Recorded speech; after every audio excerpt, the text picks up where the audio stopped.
And I've no intention. Now I've started to stop now. I'm determined to put an end to this. Suspected misconduct in public office. That is the charge that brought police to his door on his birthday. The sun had not yet risen over the estate when the cars arrived. No sirens. No warning. Just headlights cutting through fog, moving toward a house most of the world had forgotten existed. Inside that house was a man who used to be called Your Royal Highness. By sunrise, he wouldn't be called that again. This was his 66th birthday. And it would become the day his old life ended for good. For years, the public had watched him from a distance. A prince stripped of his titles. A man exiled to the edges of his own family. But nobody expected this. Nobody expected police cars on a private estate on his birthday at dawn. Because this wasn't a scandal anymore. This was an arrest. I want to ask you something before we go further, and I want you to answer honestly, in one word, in the comments. When someone in your own family does something that shames everyone around them, do you protect them, or do you let them fall? Something that had been lurking in the back of my brain for a very long time. Just one word. Protect or fall. I'll be reading them. Because that question sits at the center of everything you're about to hear. For over a decade, this man's name has been tied to one of the darkest criminal networks in modern history. Jeffrey Epstein's name. Not as a stranger. Not as an acquaintance seen once at a party. As a friend. A guest. A man who stayed in his houses, who posed for photographs at his side, who kept coming back long after the world was told to stay away. He always said he didn't know. He always said it wasn't what it looked like. For years, that was enough. The palace absorbed the headlines. The family closed ranks. Title stayed intact. Doors stayed open. Then the documents started to surface. Not rumors. Not tabloid whispers. Actual files, released as part of the ongoing legal reckoning over Epstein's network, files that named him specifically, that placed him inside conversations he had spent years insisting he was never part of. And somewhere in those pages was a detail that changed everything.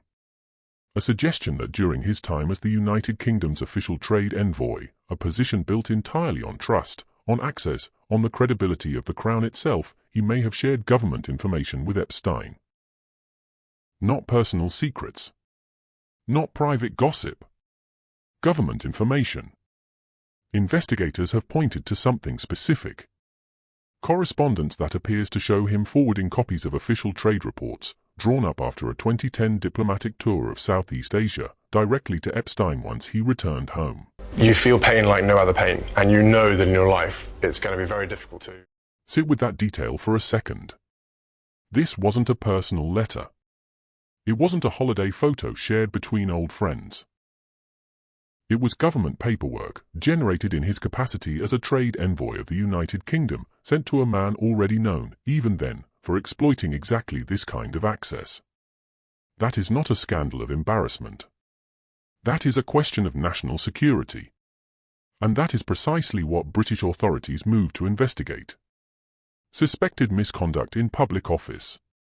That is the charge that brought police to his door on his birthday. Not something whispered about at dinner parties. Something written into an arrest record. Picture it for a moment. 66 years old. Once third in line to the throne. Reduced to a man in a police interview room, answering for hours, while outside, the country he used to represent watched the news break in real time. He walked out 11 hours later.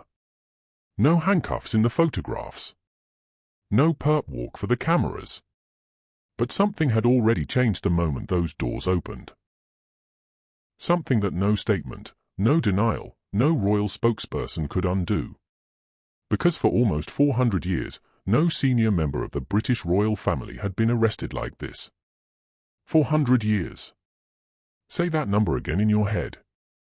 400 years of scandal, war, abdication, divorce, disgrace.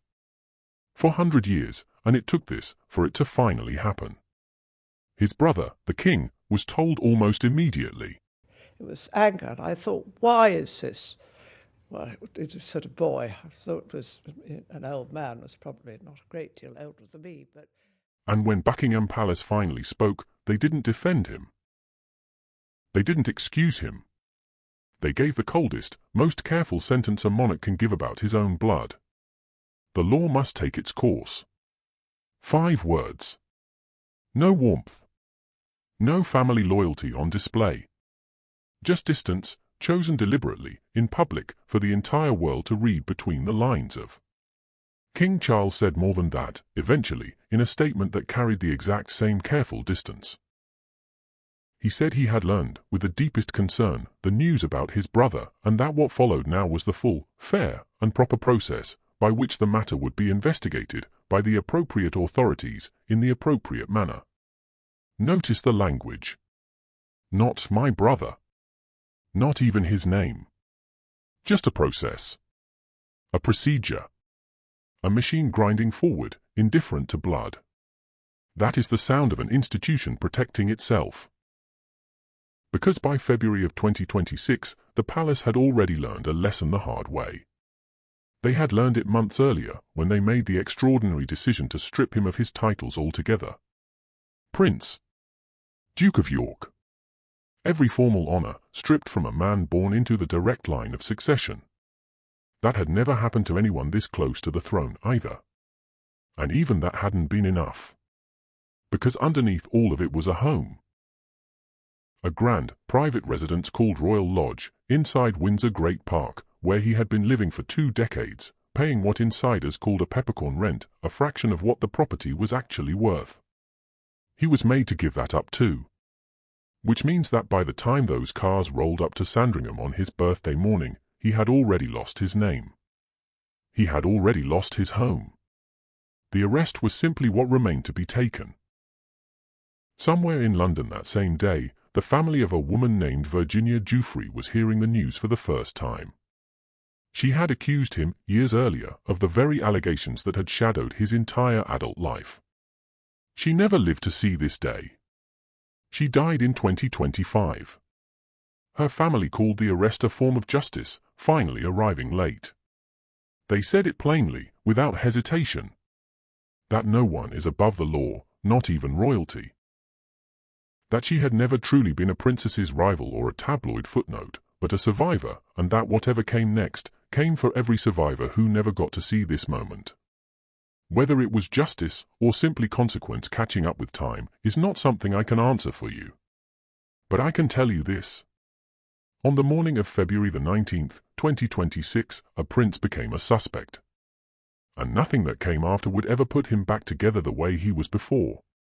This is where our story truly begins. Not with the arrest itself, but with everything that had to break, quietly, patiently, over years, to make that arrest possible. Stay with me. Because what happened before this morning is just as unbelievable as what happened on it. To understand the arrest, you have to go back further than February. You have to go back to a decision made months earlier, quietly, without cameras, without sirens. A decision that would set everything else in motion. October 2025. Buckingham Palace released a statement so short it barely filled a page. But inside those few lines was the most significant royal punishment in modern history. Prince. Duke of York. His Royal Highness. Every formal title he had carried since birth, removed in a single announcement. Not suspended. Not paused. Removed. Titles like that are not stripped easily. They are woven into birth certificates, into military records, into the very structure of a monarchy that has survived wars, scandals, and abdications. For the family to take them away meant one thing above all else. They had run out of other options. For over a decade, the palace had tried containment. Distance him from public duties. Keep him out of official photographs.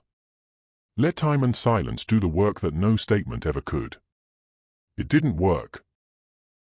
Because the man at the center of it kept insisting, publicly, again and again, that he had done nothing wrong. A television interview years earlier had been meant to clear his name. Instead, it became one of the most disastrous appearances in royal history, a masterclass in the wrong words at the wrong moment, watched by millions who came away more certain of his guilt, not less. He said it didn't happen. It's terrible that after 50 years it is behind closed doors. The public did not believe him. And underneath his denial sat a name that refused to fade. Virginia Giuffre. She had said, for years, that she was only a teenager when she was brought into his orbit through Jeffrey Epstein and Ghislaine Maxwell. He denied it entirely. In 2022, the case was settled out of court. He made a donation to a charity supporting victims of abuse. No admission of guilt was ever recorded.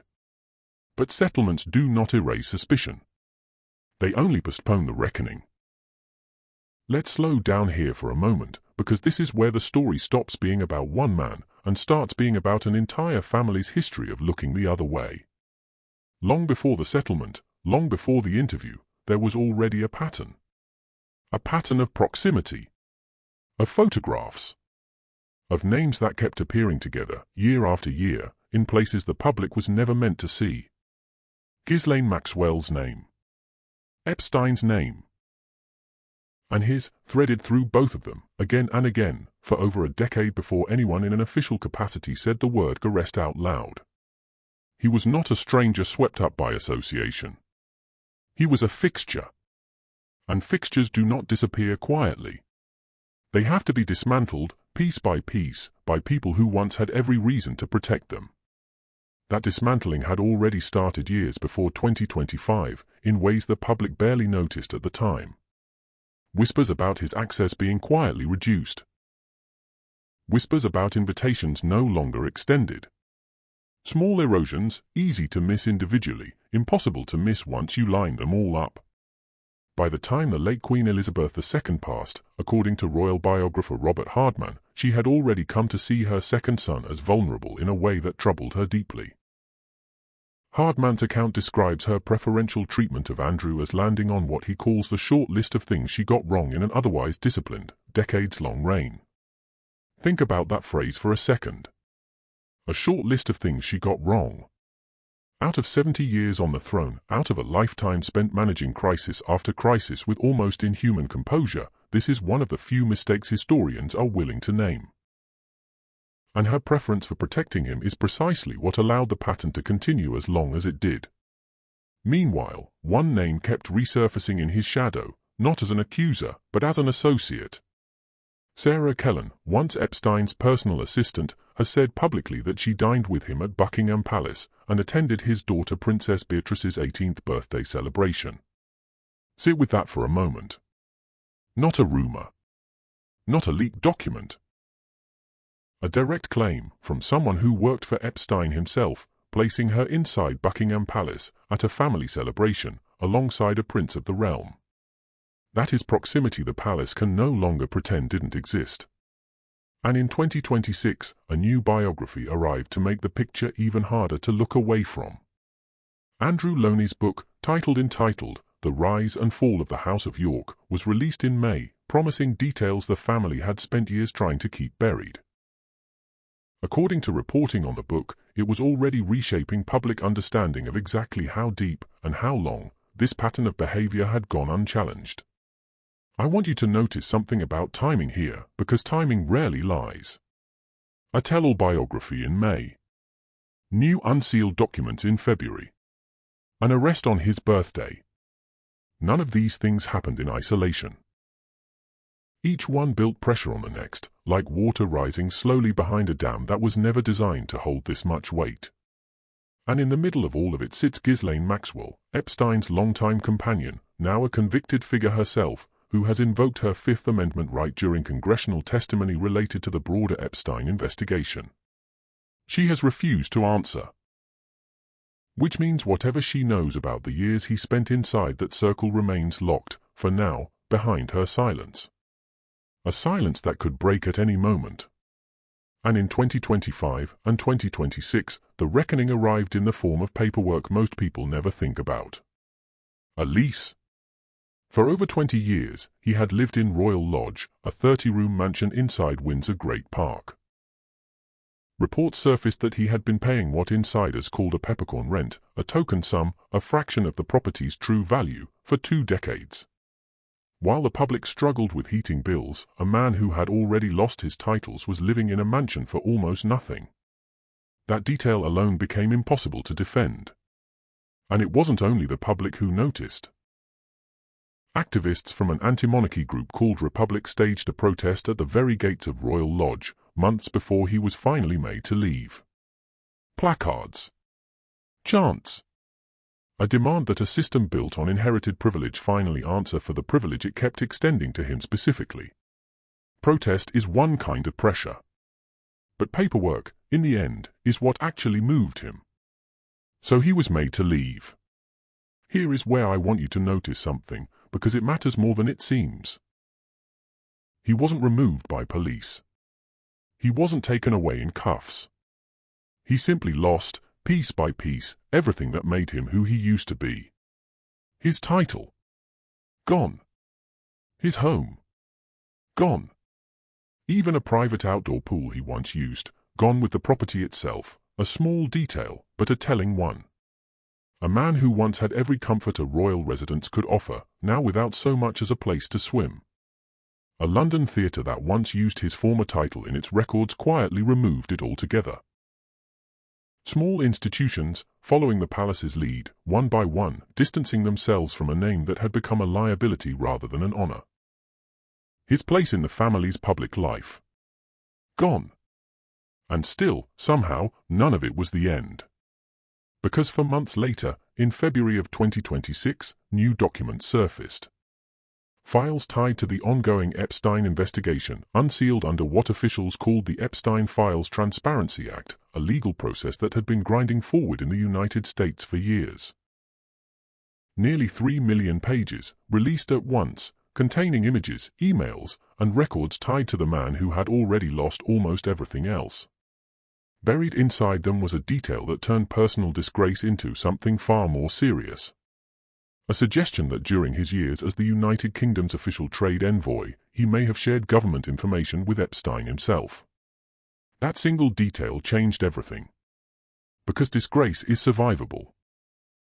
Institutions forgive disgrace all the time, quietly, slowly, if enough time passes. But an accusation involving government information is not disgrace. It's a crime. And that is the exact moment his story stopped being a family embarrassment and became a police matter. I need you to sit with that shift for a second. For years, everyone assumed the worst that could happen to him already had. The title, gone. The house, gone. What else was left to take? The answer arrived at dawn on his 66th birthday. Let's step outside the walls of Buckingham Palace for a moment and into the quiet corner of England where he actually lives now. Marsh Farm sits on the Sandringham estate in Norfolk, tucked away from public roads, surrounded by fields most tourists never see. After giving up Royal Lodge, he didn't move into some smaller version of his old life. He moved into near-total seclusion. Fursterwood Farm, a modest cottage once used by his late father in retirement. There is something almost poetic about that choice, a son retreating to the same quiet corner of the estate where his father once withdrew from public life, except his father's retreat was peaceful, and his was not. It is worth pausing here, because Wood Farm carries another weight entirely. It was the very cottage where the late Queen spent her final birthday in April of 2022. One royal author, reflecting on the arrest, said it plainly. "This is the place," he said, "where the Queen spent her last birthday." For years later, it's been raided by the police. It beggars belief. That single image says more than any statement ever could. A quiet cottage, once a place of retirement and peace, turned into a crime scene on the same soil where a monarch once said her final goodbyes to public life. Then, once renovations were complete, to Marsh Farm itself, in April of 2026. Even before he arrived, the transformation had already begun in ways the public could quietly observe. Security cameras installed along the perimeter.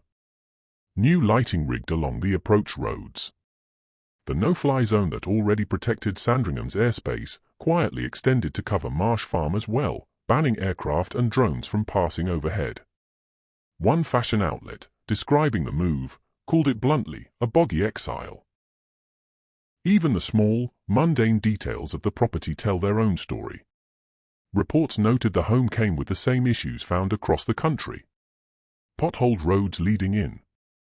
Common pests. Flood risk from the surrounding marshland it's named for.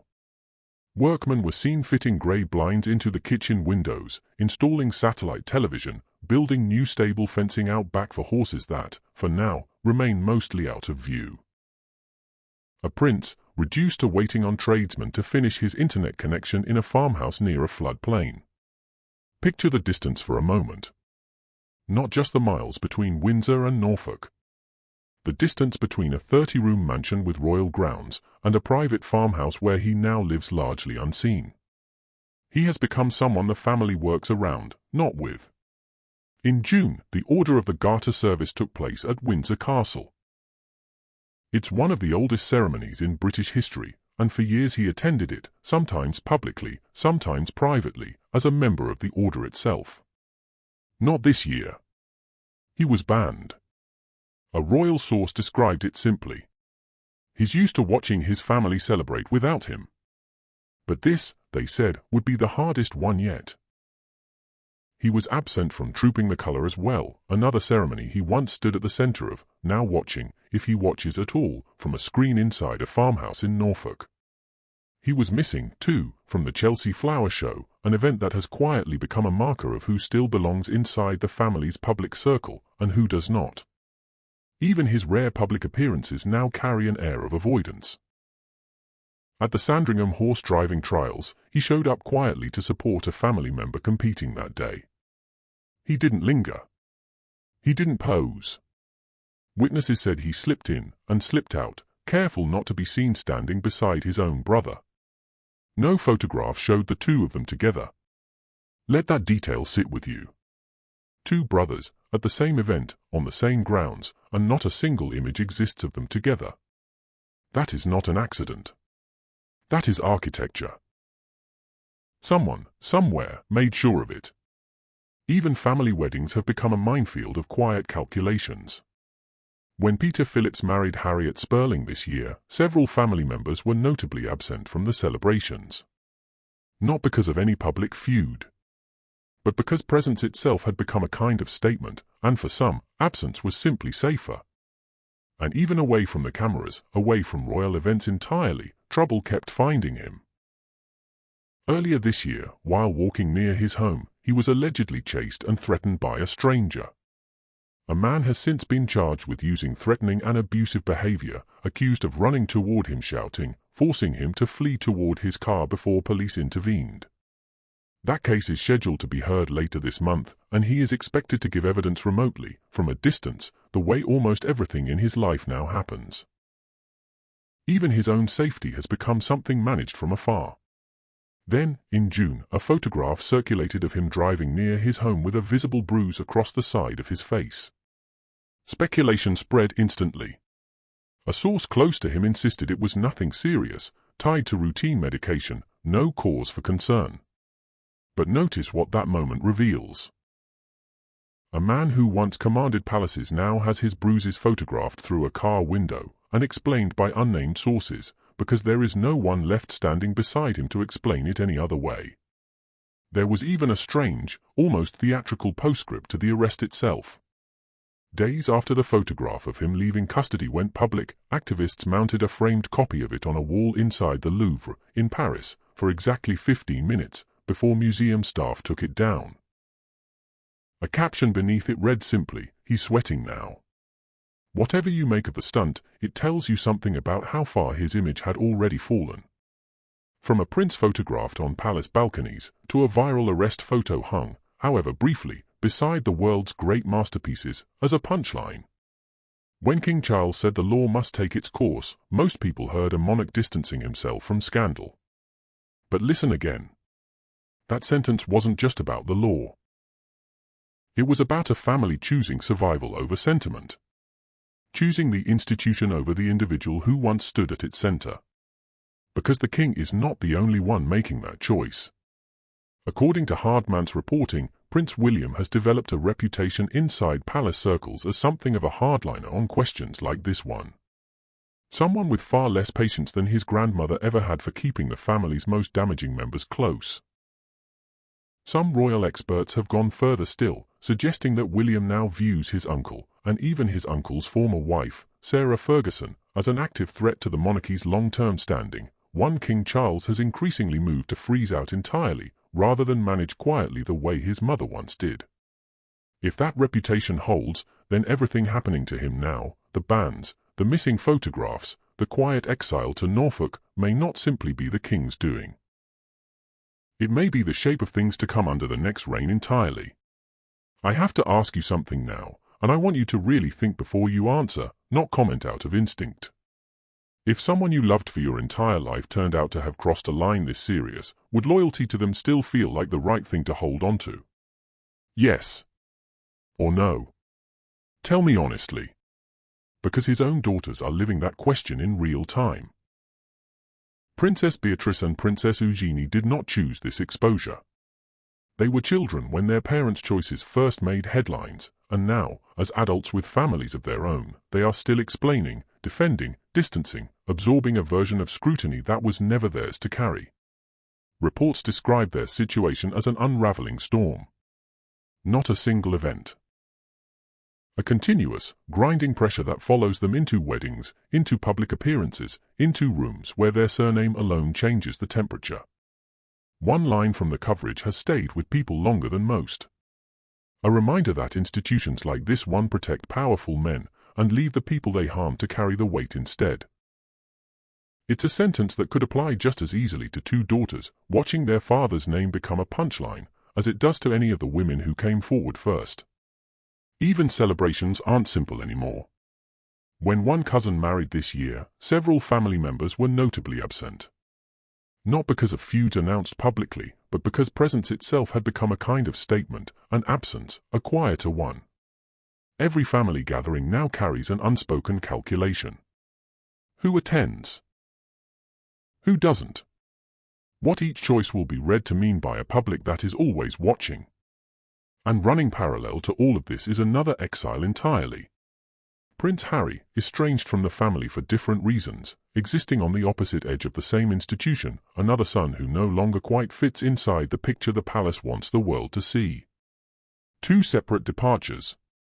Two different stories.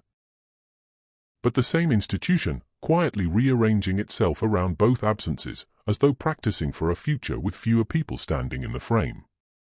There is also his former wife to consider.